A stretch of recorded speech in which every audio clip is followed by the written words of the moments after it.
Olá, turma, sejam todos bem-vindos a mais uma aula de aplicativos informatizados do curso do MTech de RH. Nessa aula de hoje, a gente vai estudar um pouquinho mais sobre os sistemas operacionais e os recursos que estão disponíveis nele, e essa aula é um pouco mais prática dentro dos nossos limites e condições, né?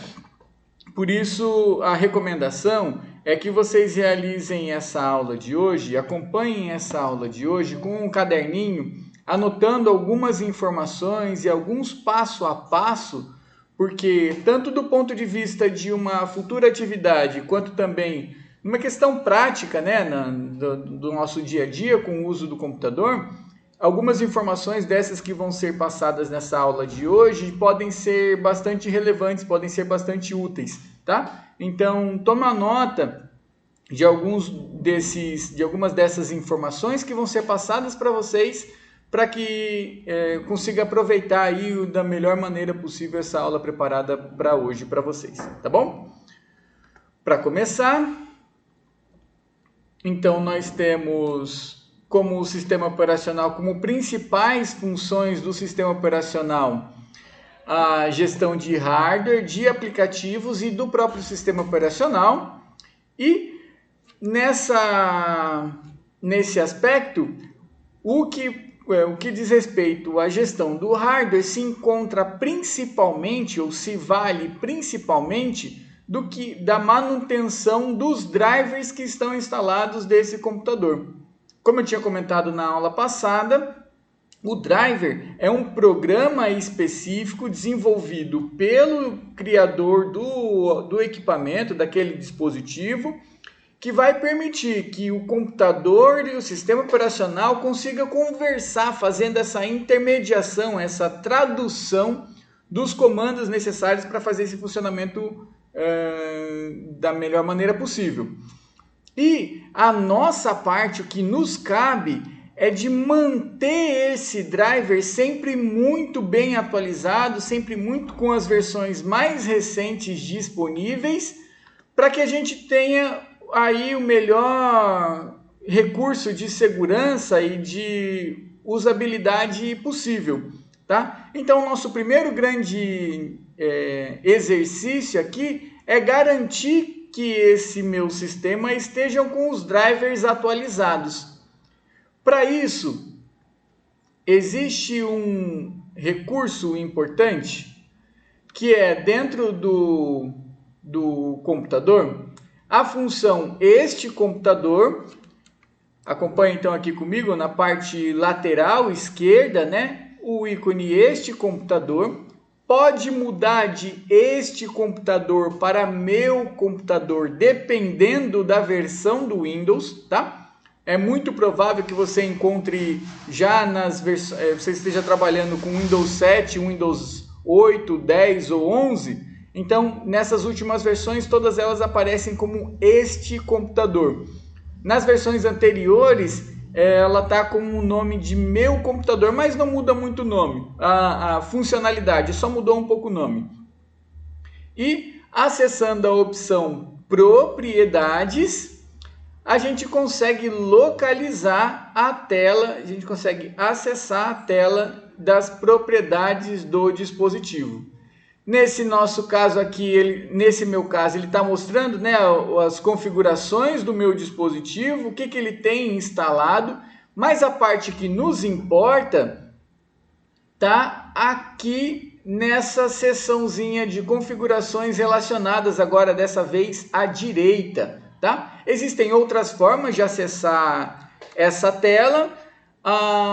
É claro que conforme você vai aprendendo a utilizar o sistema, você vai aprendendo esses caminhos também, como fazer para localizar esses caminhos, mas uma das formas de você fazer esse procedimento é através desse menu à direita, tá bom? E uma vez que você acessa o gerenciador de dispositivos, ele vai abrir para a gente essa tela que corresponde então às funções de gerenciamento de dispositivo do sistema operacional. aqui vocês podem ver todos os dispositivos que estão instalados e configurados no meu computador. Então tem, por exemplo, os adaptadores de rede, o dispositivo de Bluetooth, o do Wi-Fi, da rede cabeada, né, do cabo de rede, tem o dispositivo de câmera, tem dispositivo de USB, então tem aqui o mouse, tem os dispositivos do sistema, todos os componentes internos no sistema. Se você voltar lá na aula da placa-mãe, você vai ver que tinha um monte de coisinha grudada na placa, tinha um monte de componente grudado na placa. Cada um desses componentes são descritos aqui. Então, tá todos os itens assinalados nessa tela. E a nossa parte, a nossa função, é de realizar a atualização desse sistema sempre que houver necessidade. Então, ao selecionar um determinado dispositivo, clica com o botão direito nele e clica em atualizar driver. São raríssimas as exceções de ocasiões em que não é viável a instalação, a atualização do driver. Raras mesmo, tá? Porque na grandíssima maioria das vezes, esse trabalho não é só nem questão de ser recomendado, mas é altamente necessário, tanto por uma questão de usabilidade, quanto também por uma questão de segurança básica. Porque, como eu tinha falado já, adiantado antes, né? Redundância, desculpa. Mas como eu já tinha falado antes, um driver desatualizado é uma brecha a mais de segurança que a gente tem, que pode permitir um possível acesso indevido, uma oportunidade de ter o seu sistema corrompido, alguma coisa nesse sentido. São raríssimas as ocorrências, é muito raro a ocorrência de ter coisas do tipo instalou, atualizou e parou de funcionar. E na grande maioria dessas vezes, na grande maioria mesmo, embora seja muito raro, quando acontece, há uma possibilidade muito grande de você reverter ao driver anterior e ele volta a funcionar do jeito que estava funcionando antes sem o menor problema. Então, há uma recomendação geral para que a gente sempre faça isso, tanto buscando através do Windows Update, quanto também buscando através dos dispositivos, das configurações do dispositivo do seu sistema. Então, os próprios programas dos equipamentos, através da internet, conseguem consultar se há uma versão mais nova e se é possível, se é necessário fazer a atualização. Então, essa prática de manter o sistema seu sempre atualizado é uma questão básica até mesmo para sua proteção, uma vez que na grande maioria das vezes o computador corresponde à maior parte das ferramentas que a gente utiliza no nosso dia a dia. O nosso estudo, o nosso trabalho, o nosso lazer, muita coisa está aí disponível dentro desse dispositivo. Por isso, o cuidado com ele é tão importante no nosso dia a dia aí, nas nossas tarefas cotidianas, tá? Então, como primeiro grande trabalho, esse de atualizar o drive. Então, nota, o drive já tá instalado, o melhor drive já está disponível, é a última versão e aí tá tudo certo, eu posso ficar despreocupado com isso, que eu já então cumpri com essa primeira grande tarefa do nosso trabalho com o sistema operacional. Além disso, eu tenho também a gestão de aplicativos, tanto no que diz respeito à instalação quanto à desinstalação. Afinal, o computador ele é nada mais, nada menos do que um lugar onde você possa instalar os aplicativos para fazer as coisas que você quer. O computador, sem ter os aplicativos instalados, ele é nada mais, nada menos do que um peso de papel de alguns centenas de reais. Hoje está bem mais barato, mas vai continuar sendo um dispositivo inútil sem os aplicativos que a gente precisa para o nosso dia a dia. E como fazer essa instalação? Bom, do ponto de vista técnico, a instalação ela é feita a partir de um arquivo. Vou dar um exemplo aqui, ó, desse programa, o OBS, que é o programa que eu uso para gravar as nossas aulas. Essa instalação é sempre feita a partir de um programa de instalação que, como eu tinha falado, muito altamente recomendado que seja obtido a partir do fornecedor oficial. Então, que exige de você essa responsabilidade de quando for obter um software, quando for obter um programa, um aplicativo, que é tudo sinônimo, tá? Que você faça isso através do fornecedor oficial. Então, quando você seleciona esse arquivo de instalação, esse programa de instalação, também chamado de setup,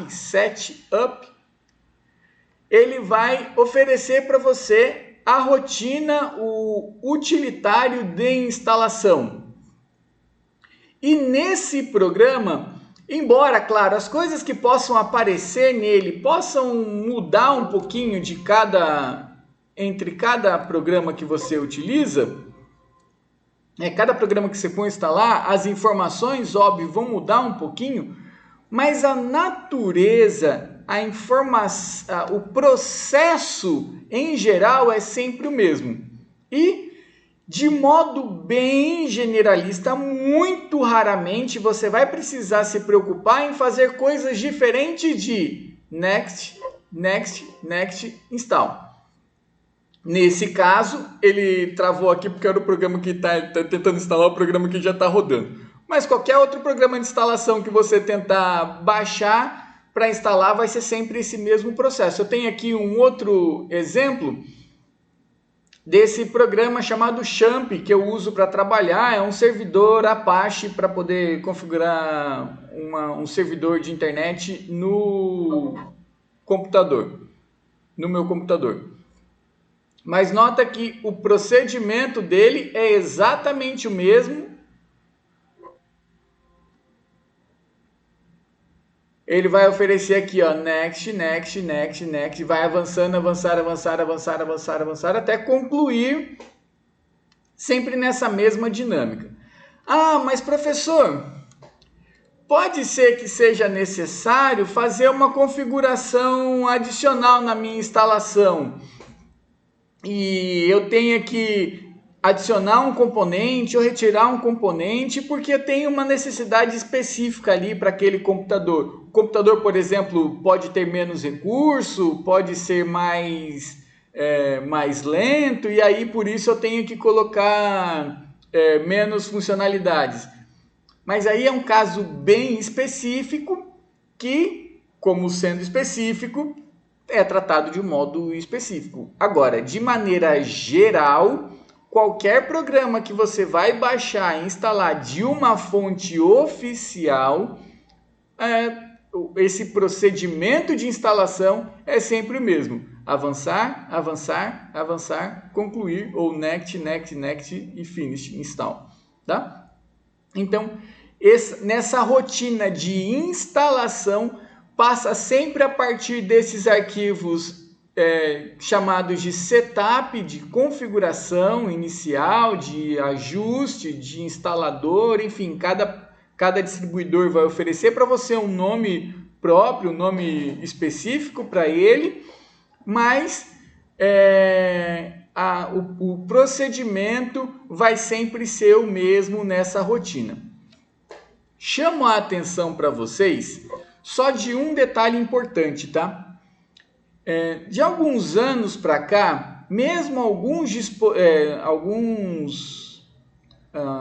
fornecedores oficiais têm disponibilizado nos seus instaladores alguns componentes complementares.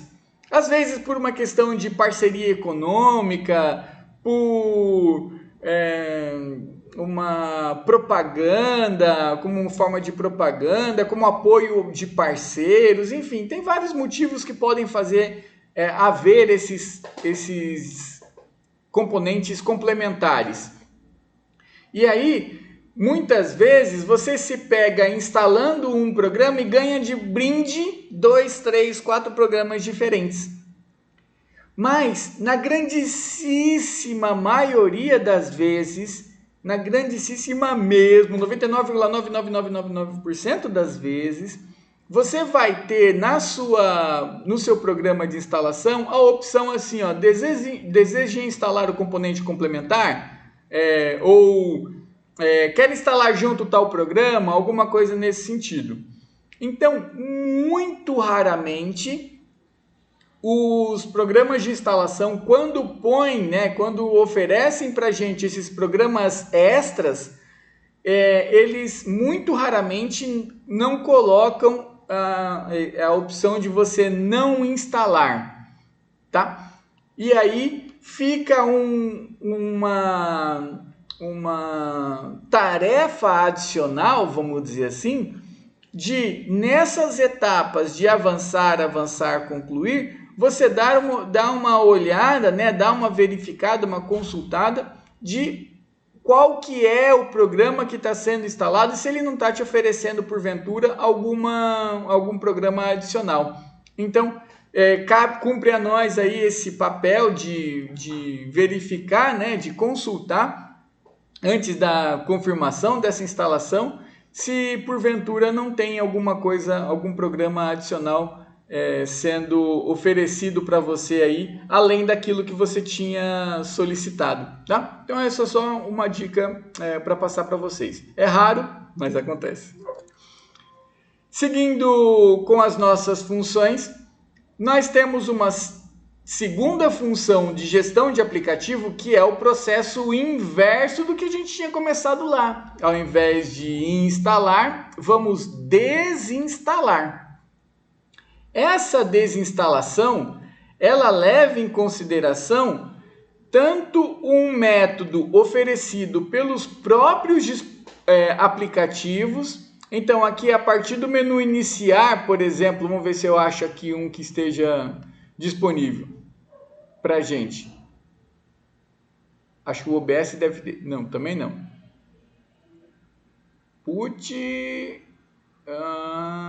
Não tem.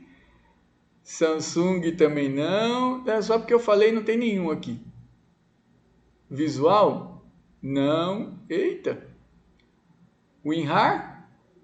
Gente, passei por todos os programas que estão instalados aqui, nenhum deles oferece essa função. Mas enfim, alguns programas vão mostrar para a gente no programa, nessa tela de inicialização, a opção abrir o programa e desinstalar o programa já aqui no menu iniciar. Para outros, essa opção vai estar em configuração, aliás, para todos os outros, configurações, aplicativos e dentro dessa lista de aplicativos e recursos, a opção para você selecionar um determinado aplicativo e realizar a sua desinstalação, tirar ele do seu computador. Assim como o processo de instalação, a desinstalação também segue mais ou menos a mesma rotina. Uma vez que ele inicia aquele processo de desinstalar, quando você começa o processo de desinstalar, ele vai perguntar para você, deseja avançar, quer continuar, quer seguir?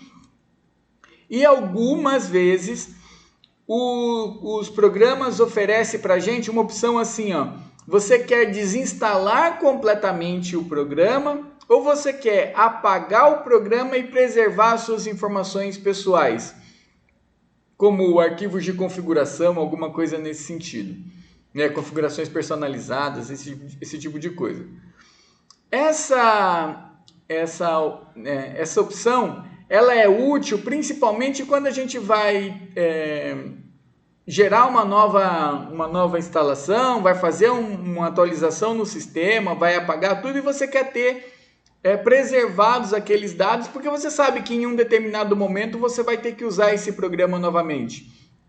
Então, alguns programas vão oferecer esse recurso de, ao você fazer a desinstalação, ele perguntar para você se você quer preservar os dados, mas uma observação importante é, quando você utiliza essa opção, é preciso você lembrar que numa nova instalação, há um risco de, se você tentar instalar um programa de uma versão diferente da que esteja instalada anterior, que aqueles dados, mesmo que tenham sido preservados os dados pessoais, aqueles dados numa versão diferente da que estava instalada originalmente, pode gerar algum tipo de problema, pode gerar alguma confusão com a gestão das suas informações, tá? Então, essa é a primeira observação. A segunda observação é que algumas vezes,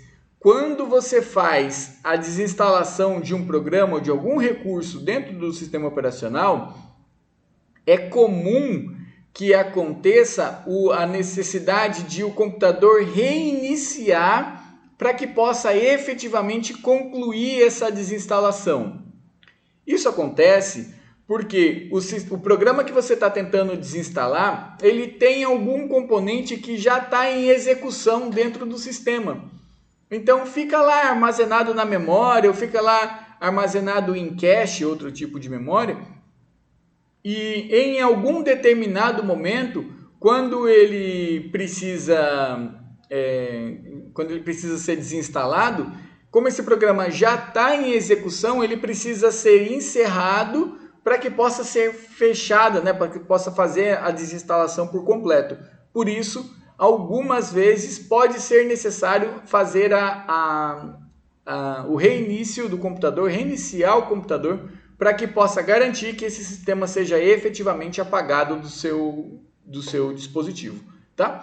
Então, como função de desinstalar, a partir do menu de configurações, né, do painel de controles do computador, na opção aplicativos, você tem aplicativos e recursos com todos os programas que estão instalados no computador para que você possa fazer a desinstalação dele, possa excluir ele com segurança no seu computador, tá bom? Bom, seguindo com as nossas rotinas de sistema operacional, a gente tem o controle de usuários, a atualização e configurações básicas. Sendo que o controle de usuários do computador é feita também aqui no painel de controle, na opção Contas. Isso, claro, considerando a versão do Windows 10 e 11 em diante, tá?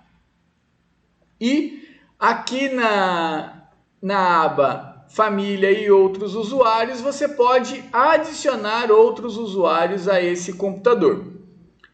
Essa rotina habilita que outras pessoas façam um login com suas próprias contas. Isso vai gerar uma nova tela de autenticação, né? uma nova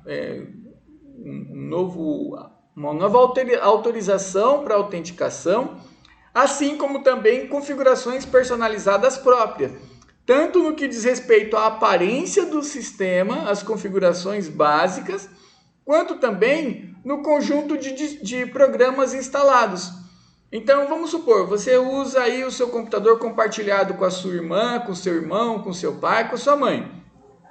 E cada um de vocês tem uma conta própria no computador, com as suas configurações de navegação, com a sua tela própria de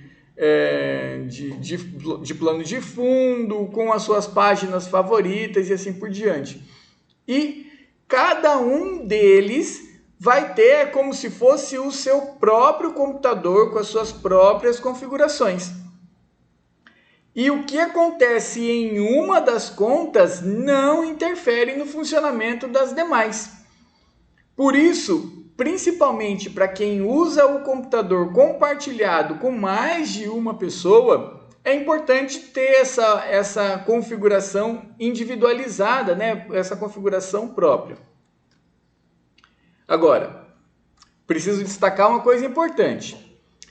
Embora seja possível fazer essa configuração, principalmente falando no computador de casa, né? Que seja individualizado, é muito importante que o seu papai, a sua mamãe, o seu responsável na sua casa também tenha acesso e controle das coisas que você faz no seu computador. Por uma questão simples e básica, tá? É que você é idiota. E faz parte, a imaturidade proporciona esse tipo de coisa. Então, é importante ter acesso e ter controle, não só do que você usa no seu computador, mas para que os seus responsáveis tenham acesso e controle ao que você usa no seu celular, as suas contas das redes sociais, com quem são as pessoas com quem você fala e assim por diante. Não é que a gente tem, sei lá, não tem mais o que fazer e tem que ficar olhando as suas coisas. Mas é porque você, por melhor instruído que seja, por melhor que seja a sua índole, a sua honestidade e tudo mais, e ainda mais nesses casos, você está exposto a uma série de coisas que a gente, enquanto adulto responsável, tem um pouco mais de experiência para falar assim, ó, isso tá legal, isso não tá, pode fazer assim, pode fazer assado. Então, é uma forma importante de cuidar e também de deixar ser cuidado essa prática de abrir as contas, abrir o dispositivo para falar assim, ó, eu passo 18 horas sentado na frente do celular e eu passo 18 horas fazendo isso, né? Você está chegando se está passando mais de 6 horas na frente do celular, procura alguma ajuda que está precisando mesmo, tá? Porque é muito tempo. 18 então nem se fale. Mas dá uma olhada lá no aplicativo Bem-Estar Digital. A maioria dos dispositivos tem alguma coisa parecida com isso, mas a principal função dela é mostrar quanto tempo você está usando cada dispositivo. Se está passando muito tempo por dia, pede ajuda, tá? Porque é ruim isso. Bom, voltando aqui para a nossa aula. Então, embora seja essa possibilidade de se criar contas, e hoje todo mundo tem o seu próprio celular na mão, é muito raro hoje quem não tem um celular à disposição, exceto se você fez alguma arte e ficou de castigo, mas é importante também você dispor dessas informações para o seu pai, para sua mãe, para o seu responsável, porque é uma das formas da gente cuidar e você deixar ser cuidado também, tá? Outra dica importante a respeito de senhas. Conselho do tio Felipe, de quem já passou por poucas e boas com isso, tá? Tenham anotados todas as senhas de todos os aplicativos, de todas as coisas que vocês usam em algum lugar de segurança e que todas as pessoas saibam, quem mora com você, saibam qual que é esse lugar de segurança. Então, a senha do aplicativo do banco, a senha das contas de e-mail, a senha das contas do NSA, blá, blá, blá, tudo isso. Anotadinho no papelzinho, guardadinho dentro de um envelopinho bonitinho ali, uma folhinha dobradinha, guardadinha com segurança em algum lugar que todo mundo vai ter acesso. Porque eventualmente pode ser que você esqueça essa senha e tenha onde recuperar. Mas, principalmente, se alguém precisar fazer acesso a alguma coisa por algum motivo, consegue fazer com tranquilidade, com segurança, tá? Então, e isso vale não só para você, isso vale para todo mundo de casa. Anota essa informação e deixa essa informação no lugar em que todas as pessoas da sua casa têm acesso, para que numa eventualidade seja possível fazer alguma intervenção, seja possível fazer alguma coisa, sem que todo mundo tenha que se descabelar aí para descobrir como é que vai ser feito, recuperar uma conta, alguma coisa nesse sentido, tá? Bom, seguindo as nossas orientações práticas, né? O próximo item é a atualização do sistema operacional. Nós vimos, né, a atualização dos drivers dentro da tela de dispositivos, na tela de gerenciador de dispositivos aqui do sistema. E hoje, então agora a gente vamos ver um pouquinho do Windows Update, a atualização do sistema operacional. Essa tela existe, eu sei, uma controvérsia com relação a essa funcionalidade do sistema operacional. Por um lado, você tem o sistema que precisa ser atualizado e que oferece dispositivos de segurança e utilização melhores no seu computador. Por outro, toda vez que você põe o dispositivo para atualizar, ele vai ficar lento, ele demora para fazer essa atualização. Às vezes é um dia que você perde por conta dessa bendita atualização automática. Mas, velho, tem que fazer, não tem o que ser feito. A atualização é um procedimento muito importante e que precisa ser feito com muita frequência para garantir que você esteja sempre com a versão mais recente daquele sistema que você está rodando, tá? Então, atente-se a consultar essa tela e habilitar a atualização de modo automático para que você não precise se preocupar com isso. Mas habitue-se que uma vez por mês, uma vez a cada 2 meses, vai aparecer uma tela lá, o computador vai começar a ficar lento naquele dia, não vai para frente, não faz nada, até que um belo momento, né, uma hora, você abre a tela do computador e ele fala assim, ó, é necessário reiniciar o sistema devido a uma atualização. E aí você entende por que você ficou aquele dia inteiro camelando com o computador lento. Mas é importante fazer, tá? Porque essa funcionalidade, essa operacionalidade do sistema garante muita segurança e muita tranquilidade para você poder utilizar o seu computador da melhor maneira possível. Nota que o meu foi verificada a atualização hoje, 10h30 da manhã, pouco antes de começar a nossa aula, ele já tinha feito uma nova verificação, tá bom? Então isso é importante, isso a gente precisa e precisa ser essa atualização precisa ser feita sempre com o máximo de rigor possível, tá? E seguindo nas nossas rotinas de sistema operacional, né, de operacionalização do sistema operacional, nós temos as configurações básicas, os itens básicos, né, as principais configurações que a gente tem dentro do dispositivo, além, claro, dos aplicativos e dos outros, né, da conta de usuário. Bom, aqui dentro da tela de configuração existem itens importantes como a configuração de dispositivos Bluetooth quando disponíveis, impressoras e scanners. Isso aqui também é outro item bastante básico. Caso você tenha, né, uma impressora ou scanner instalado à disposição, ele tem que estar aparecendo aqui para você direitinho, bonitinho. As configurações de mouse e do touchpad, no caso do notebook. Para quem tem dispositivo de entrada, né, uma caneta, essas configurações primordiais, aqui as configurações essenciais, assim como também as configurações de personalização da tela, configuração de padrão de cores, tela de bloqueio e outras coisas assim, tá?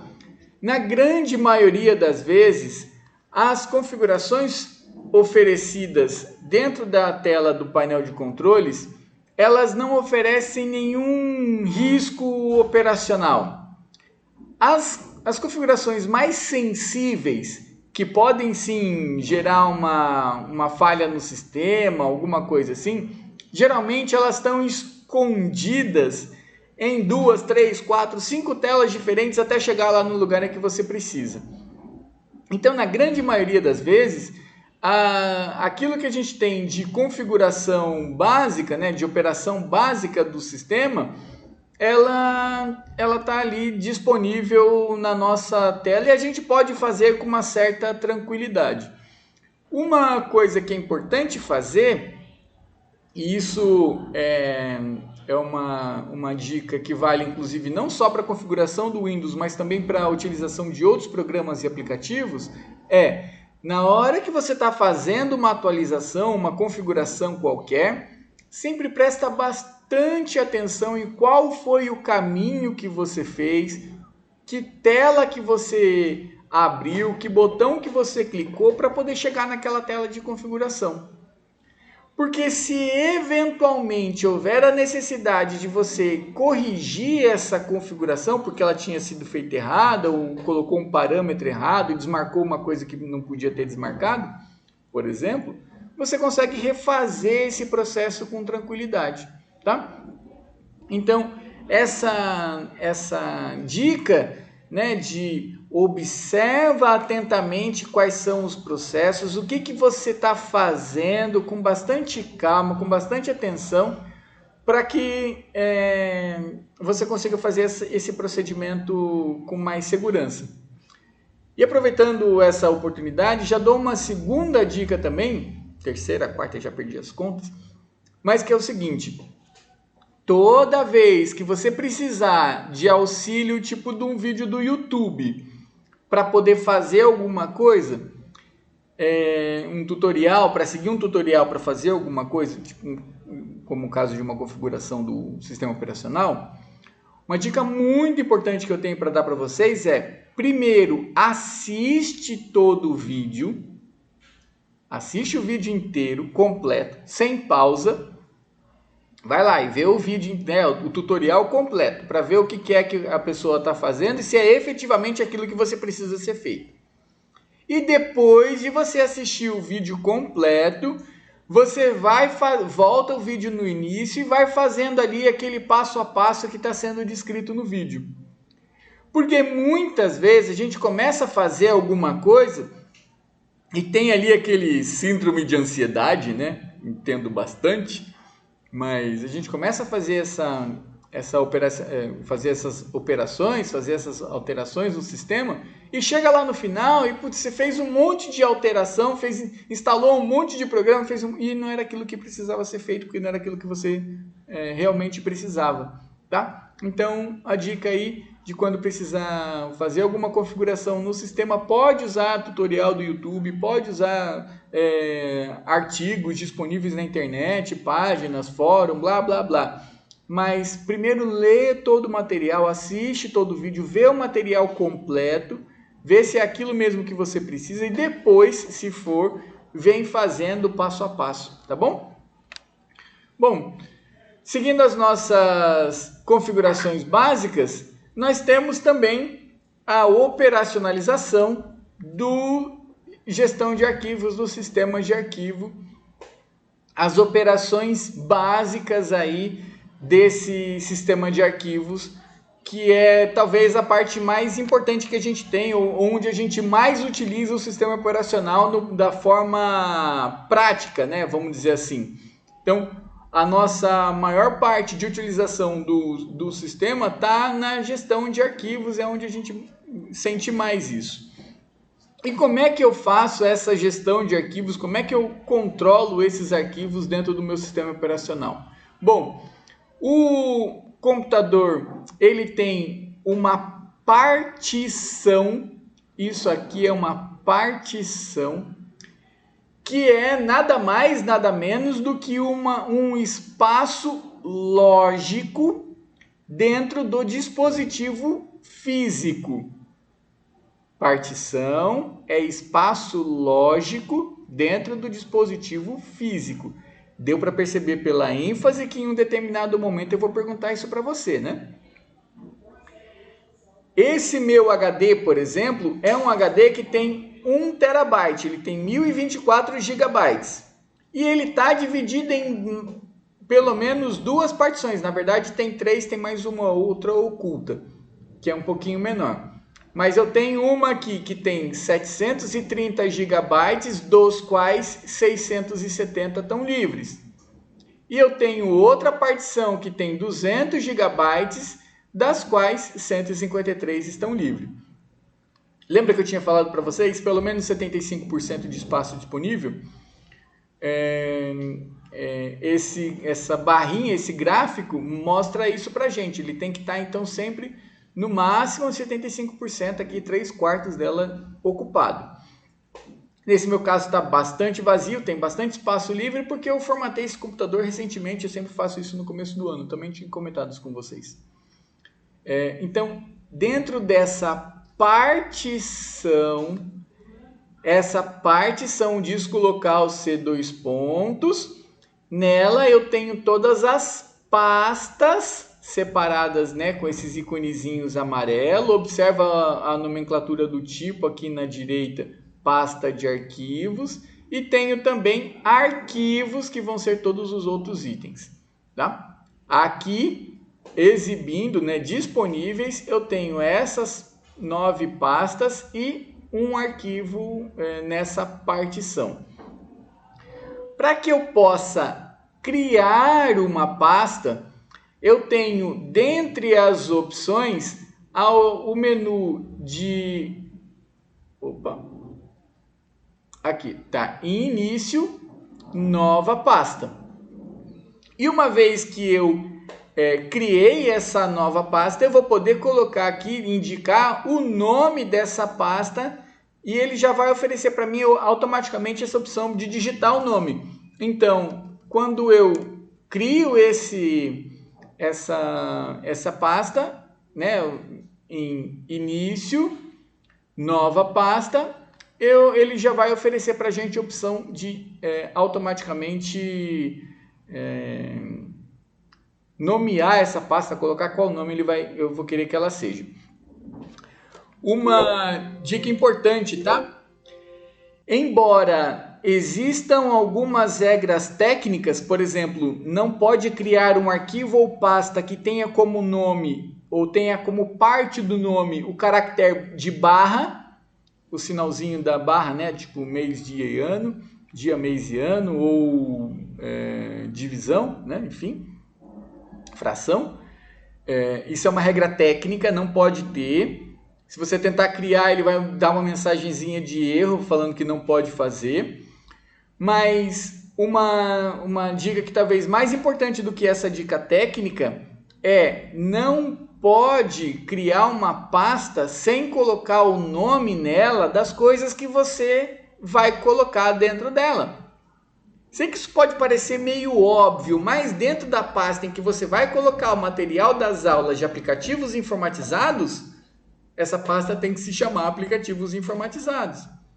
Porque se você só cria lá uma nova pasta, deixa ela como nova pasta, aí amanhã você cria uma nova pasta e vira nova pasta 2, depois nova pasta 3, nova pasta 4 e assim por diante, cada vez que você tiver que localizar um determinado arquivo, ou você lembra em qual das novas pastas você está querendo abrir aquele arquivo, ou você vai ter que abrir todas as suas novas pastas para poder saber em qual delas é que aquele arquivo está.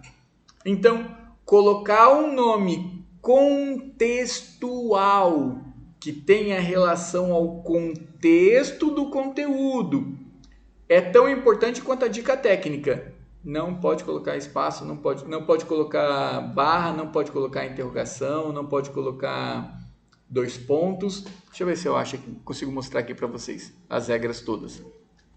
Tá aqui, ó. Olha lá, ó. Não pode ter contra barra. Desculpa, não está aparecendo. De novo. não pode conter contrabarra, barra, dois pontos, asterisco, interrogação, aspa, menor, maior e pipe, aquele caractere que fica do lado do Z.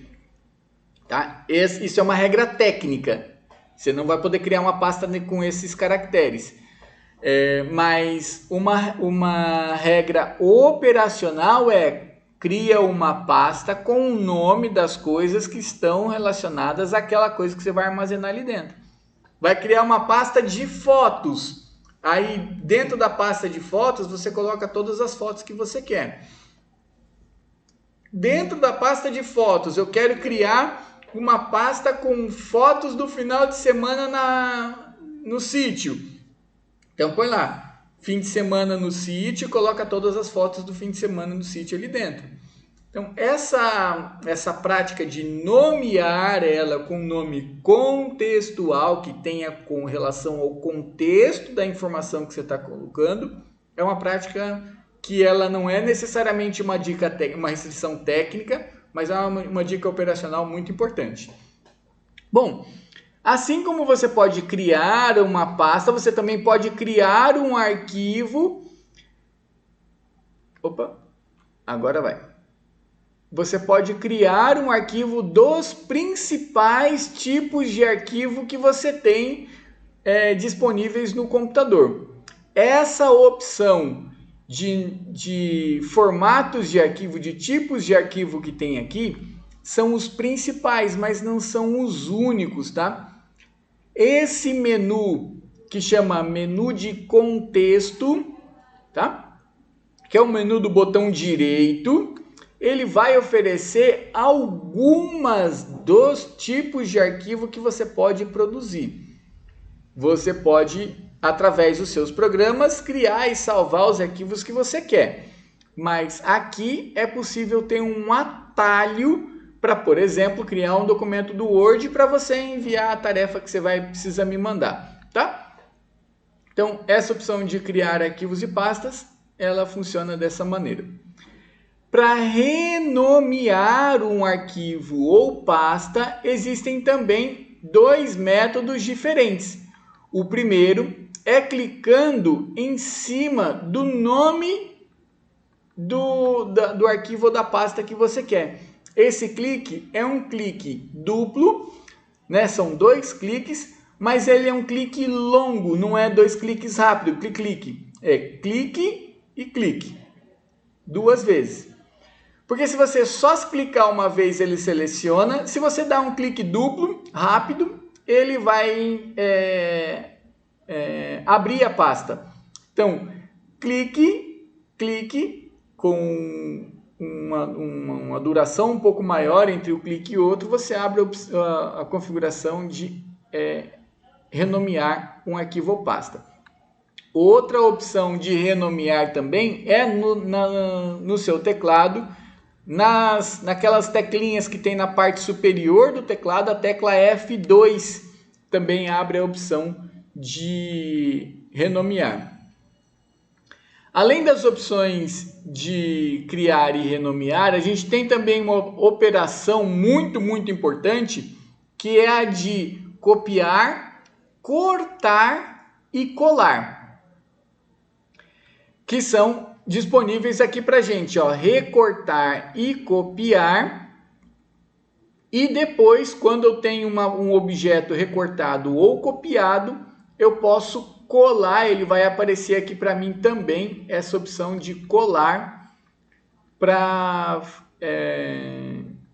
preservar essa informação. Mas bom, vamos focar aqui nessa opção primeiro,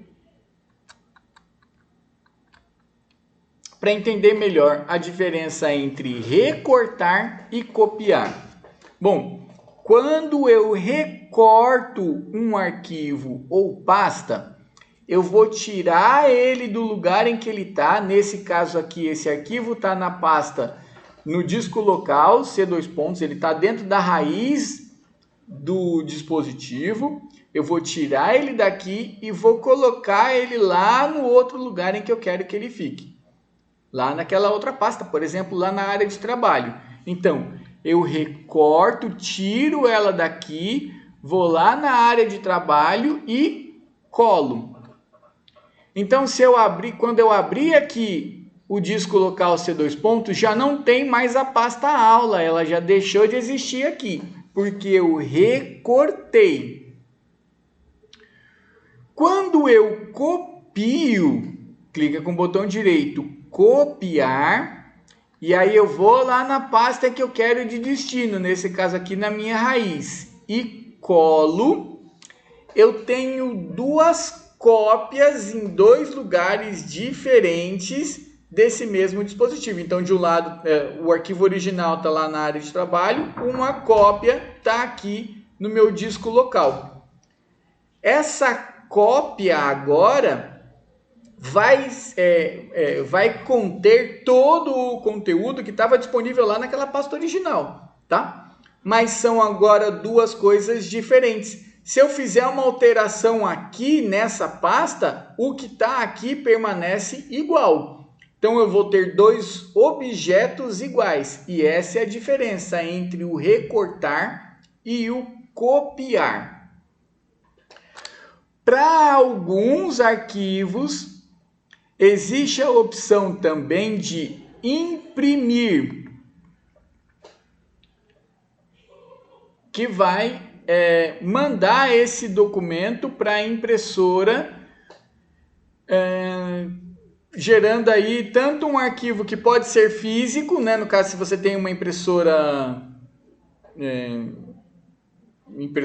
normal, quanto também pode gerar um arquivo digital, uma cópia digital, como por exemplo uma versão em PDF desse arquivo no seu computador. Então, essa opção de imprimir transforma tanto esse arquivo, pode transformar tanto num arquivo físico, né, num objeto físico, como uma impressora de papel, como faziam os astecas e os maias, quanto também num arquivo digital, como numa versão PDF, tá? Então, a opção de imprimir também faz parte do menu de contexto. Quando você abre ali um documento do Word, por exemplo, você pode imprimir ele, mandar ele para impressão utilizando o menu de contexto do seu dispositivo, né, do Windows, simplesmente mandando fazer a impressão normalmente, tá? Bom, então você viu que ele já apareceu a tela da impressão, já carregou para fazer a impressão e já fechou o programa automaticamente. Então não há necessidade, por exemplo, de você abrir o programa, mandar imprimir e fechar o programa só por conta da impressão. Uma observação importante é que essa impressão vai ser feita na impressora padrão do seu dispositivo e com as configurações padrão. Agora, se você precisa modificar a impressora, imprimir em outra impressora, se você tem mais de uma impressora disponível, como é o caso de, por exemplo, num escritório, que às vezes você tem 2, 3 impressoras disponíveis. Ou precisa, por exemplo, mandar imprimir em rascunho, aí não tem jeito. Aí tem que abrir o programa e fazer a impressão dentro do programa, tá bom? Bom, um tópico importante e muito chato dentro dessa rotina de gestão de arquivos do sistema operacional, que é o backup. Galera, isso é muito, muito chato mesmo. Por quê? Porque o backup, você só vai perceber que você precisa dele quando seu computador der pau. Para entender melhor o que é essa rotina de backup, volto para cá para vocês, para essa telinha onde eu tenho aqui as minhas duas partições. Lembrando que, como eu tinha falado, né, essas duas partições são do mesmo disco físico que foi dividido em duas partes lógicas, partições, que estão aqui disponíveis no sistema operacional. Então, o que está aqui nessa partição está no mesmo equipamento físico que o que está aqui nessa outra partição. As duas partições estão no mesmo dispositivo. Então, se eu vou abrir aqui, criei a minha pastinha aulas e coloquei nela todas as coisas que eu precisava, e eu quero fazer o backup dessas coisas, embora seja possível, então eu posso vir aqui copiar essa minha pastinha desse lugar e colocar ela aqui nessa outra partição. Então tá aqui, ó, uma nova cópia com todo o conteúdo que tinha sido criado ali anteriormente. Então eu já fiz o backup. Só que aí pensa comigo o seguinte: e quando der pau nesse HD, por algum motivo, sei lá, e parar de funcionar, eu também perdi essas informações que estão nessa segunda partição. Então não funcionou muito bem o meu backup. Esse procedimento de copiar e colar arquivos e pastas importantes que você tem no seu computador, ele é muito importante, porque uma hora ou outra seu computador vai dar pau. Não é rogando praga, é uma constatação simples desse fato. Todo dispositivo tem uma vida útil, seu computador não é diferente. E o HD é um dos dispositivos que mais dão problema dentro do computador. Então, é muito importante você preservar e guardar essas informações em algum lugar seguro. Não tem nenhuma coisa... Desculpa, falei a palavra errada. Um lugar seguro não é a palavra certa. Porque não tem nenhum dispositivo 100% seguro. Mas se você tem um pendrive, por exemplo, que você tem ali um bom espaço de armazenamento, tem um pendrive de 16, de 32 GB, e que você não usa esse pendrive, ele não fica na sua mochila à mercê de tantas coisas quantas podem acontecer com esse pendrive, do tipo molhar, bater, cair alguma coisa em cima, alguém roubar sua bolsa, seu dinossauro comer sua mochila, sei lá. Esse pendrive fica guardadinho na sua gaveta lá, de meia. A chance desse pendrive parar de funcionar, ela é mínima. Existe, mas é mínima. Agora, você pode pensar assim, então eu vou tirar ele de um dispositivo físico e vou colocar na nuvem, vou colocar lá no meu OneDrive que eu tenho com a conta do e-mail institucional. Pode ser? Pode, mas você tem certeza absoluta que você não vai esquecer da senha? Você fez que nem eu tinha falado, de ter anotado o e-mail e a senha num papelzinho e ter deixado num lugar seguro? Porque pode acontecer isso também. Você põe lá na nuvem e você perde a conta e você esquece o e-mail e a senha, não consegue recuperar essa conta e você perdeu todos os arquivos.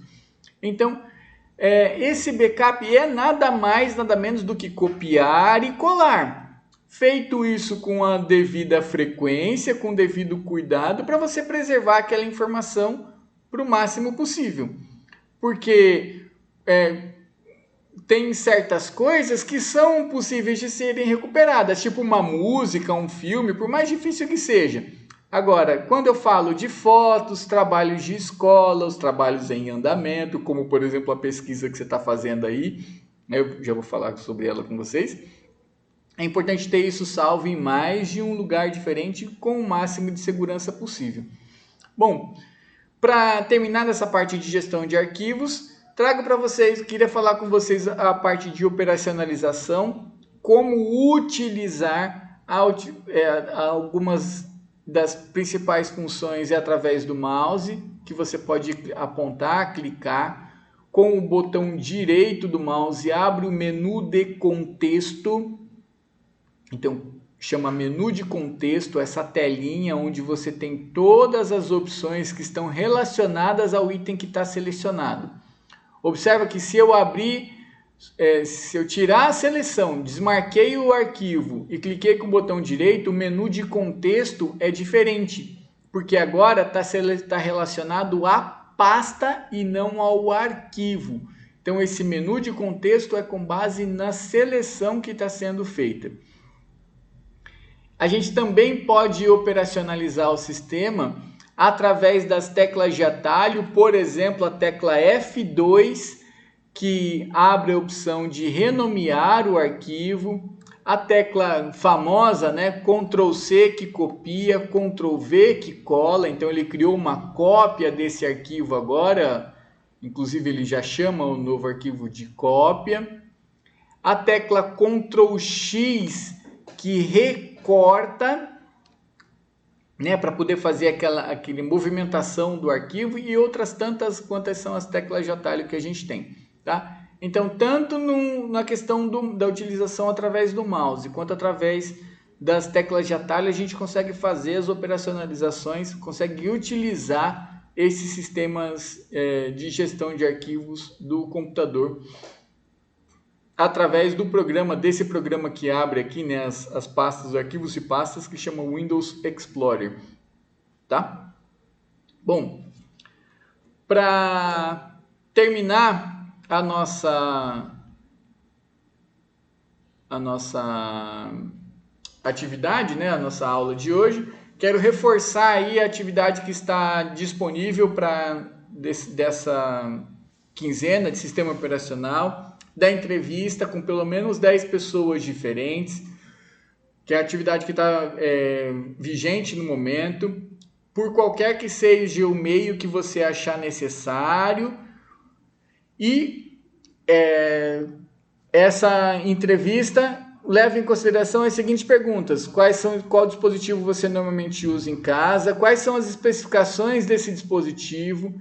Chama atenção para vocês num ponto: se a pessoa te informar, eu uso um Samsung J3, eu uso um iPhone 11, eu uso um notebook Lenovo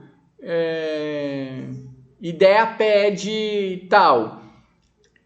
Se ela te especificar qual que é o dispositivo, depois você vai na internet e pesquisa quais são as especificações desse dispositivo. Faz você essa parte da pesquisa para identificar qual que é o tipo de processador que ele utiliza, quanto de memória que ele tem e quanto de armazenamento que tem disponível nesse computador. Se ela souber te falar isso, já pode anotar direto essas informações, tá? Mas com relação às especificações, ainda que a pessoa te fale marca e modelo, depois você vai lá em algum momento, né, antes da entrega, e faz essa pesquisa de processador, memória e armazenamento. As últimas duas perguntas obrigatórias, né? Então, qual o sistema operacional que está instalado e se esse sistema já estava instalado ou ele foi atualizado. Então, se ela já foi atualizado, quando que foi feita essa atualização e quem fez essa atualização. Se não foi atualizado, por que não foi feito, tá? Naturalmente, como eu já tinha falado, caso você queira, você pode incluir novas perguntas aí nesse questionário. Fique livre para você fazer, e inclusive fique livre para fazer da forma com que você achar melhor. Se quiser mandar pelo WhatsApp, se você quiser conversar pessoalmente com 10 pessoas diferentes, o importante é você fazer aí essa entrevista e organizar esse material para poder fazer a postagem, tá? O prazo de entrega aí dessa atividade é com relação à frequência, cômputo da frequência da aula passada e dessa aula, tá? Por isso que é importante realizar a atividade. Bom, para terminar, não queria deixar de marcar aí, né, uma lembrança ao Dia Internacional da Mulher, comemorado agora, dia 8. E assim como eu dou algumas dicas de uso de informática, queria também falar aí um pouquinho nesse aspecto de cuidados básicos com a saúde, em especial nesses 4 tópicos aí que eu separei para falar aqui com vocês rapidinho, tá? O primeiro deles é a vacinação. O Sistema Único de Saúde, o SUS, mantém uma campanha de vacinação muito intensa, totalmente gratuita, disponível para a gente o ano inteiro. Algumas são sazonais, são aplicadas em um determinado período, mas que é muito importante para a gente pensar aí nos cuidados básicos da nossa saúde. Principalmente para agora, para vocês, tem mais relação à vacinação do HPV, o papilomanovírus, uma coisa nesse sentido, que gera um monte de problema na menina, que é uma IST, uma infecção sexualmente transmissível, que é controlada, né? Ela é combatida com a vacinação básica, tanto dos meninos quanto das meninas, tá? Antes de ter contato com o vírus, antes de início da vida sexual ativa. Então, é preciso ver lá se um cuidado com a mulher básico é você também, menino, se vacinar para proteger ela. Assim como também acompanhamento periódico. As mulheres têm um pouco mais de frequência, vamos dizer assim, né, no consultório médico ginecológico, mas o acompanhamento clínico também é importante, né? Então, consultar ali o seu clínico geral, fazer os exames de rotina, exame de sangue, talvez raio-x, de acordo com cada caso, conforme o médico for julgando necessário.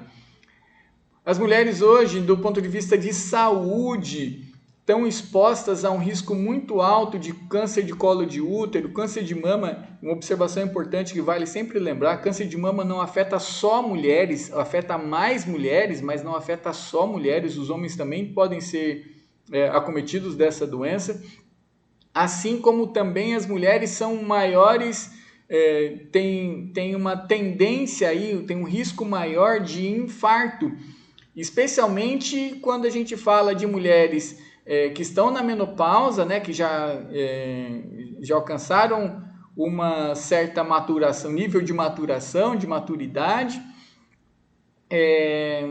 e quando a gente considera os fatores de risco como tabagismo, sedentarismo, estresse, má alimentação, todos esses fatores complementares ao risco de infarto são ainda maiores, especialmente quando a gente fala de mulheres na menopausa, tá? Então, é importante a gente cuidar, ver em casa, ver a mamãe, a tia, a sua irmã mais velha, se está se cuidando direitinho, se está cuidando do corpo direitinho. E os nossos principais canais de atendimento nesse aspecto são as UBS, a Unidade Básica de Saúde, e o PSF, o Posto de Saúde da Família.